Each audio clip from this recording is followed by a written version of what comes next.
Nigeria, a nation blessed with both human and natural resources, a nation destined for greatness.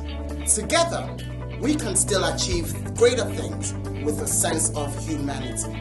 By treating every Nigerian with respect, fairness, and equity.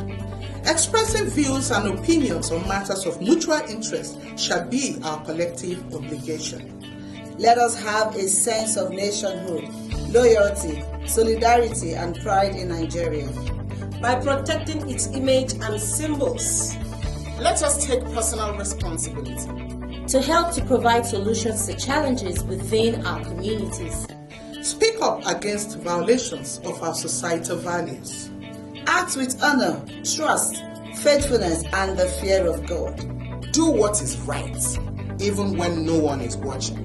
Maintain uprightness of character in all our endeavor. Our diversity should be our strength, because unity strengthens, while strife and division weaken. At all times, let us follow due process and keep to standards and regulation. Act according to the ethics of our profession. Together, let us embrace the National Ethics and Integrity Policy so that it becomes the springboard from which we shall gain our nation's lost glory.